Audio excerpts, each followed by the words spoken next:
So, my roommate, let's call him Sean, left school before the semester ended, and I thought this was rather strange. So I rummaged through some of his stuff and found a notebook. What I read was shocking. Here's what the notebook read. Well, I've never really written a diary or anything before, so I don't really know what I'm doing, but here goes. Night 1. The concert was good, I guess. I'm not really into screamo that much, but Jack was good on guitar. So, my girlfriend, Rachel, and I were taking everybody home. We came close to Rick's house and we saw a bright orange light up in the night sky and smoke rising into the heavens. It was extremely large amounts of light and smoke, so naturally we went to check it out. We thought it was a house on fire, that's how large it was. It was strange because there was no road that led directly to where the fire was, so we parked the truck on the closest street and proceeded on foot. As we got closer to the fire, we started to hear chanting.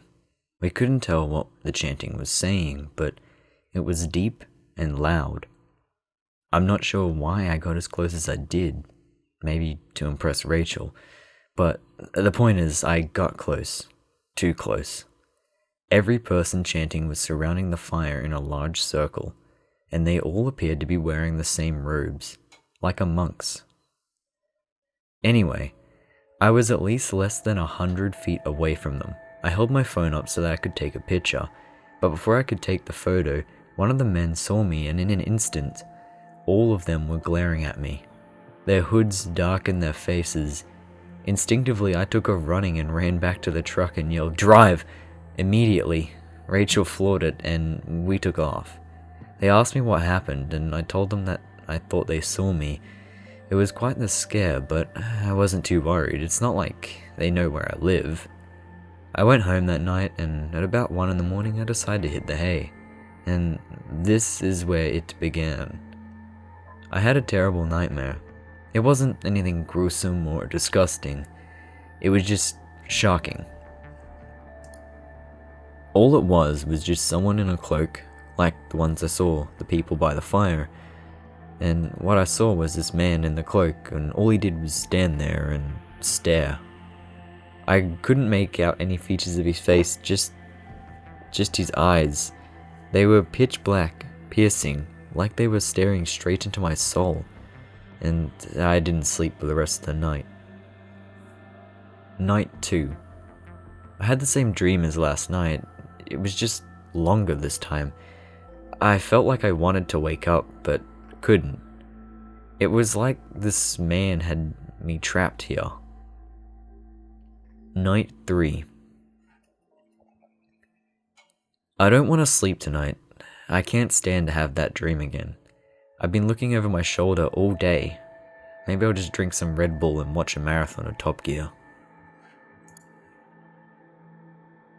Day 4. I might be going crazy, or maybe it's the lack of sleep, but I could have sworn I saw the cloaked man out of my chemistry window. Night 4.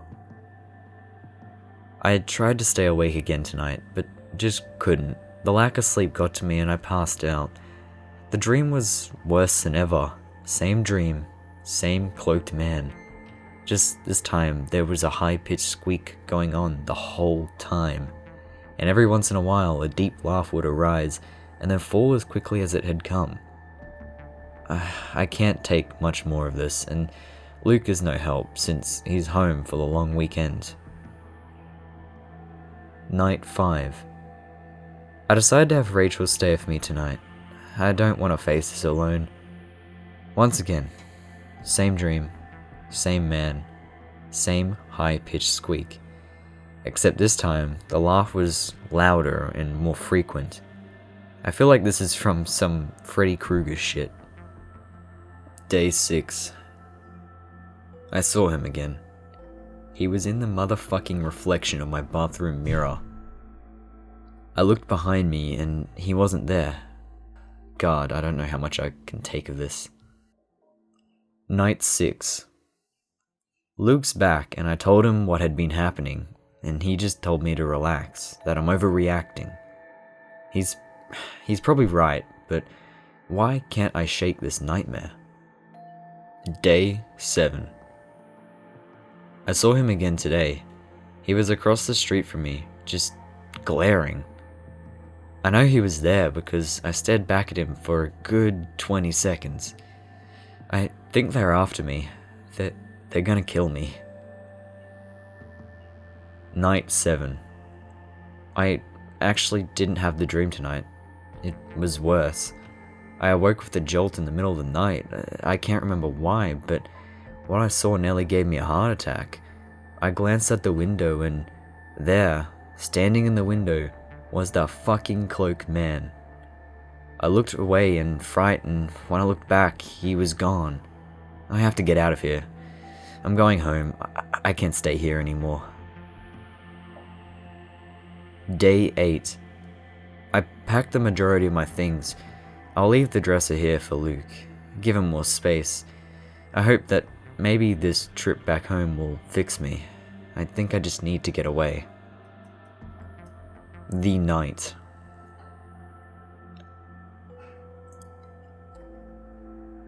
Luke invited me to a party tonight, but I told him I was too tired and I was gonna get some sleep.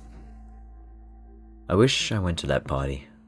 Luke stayed out all night, so it was another night alone.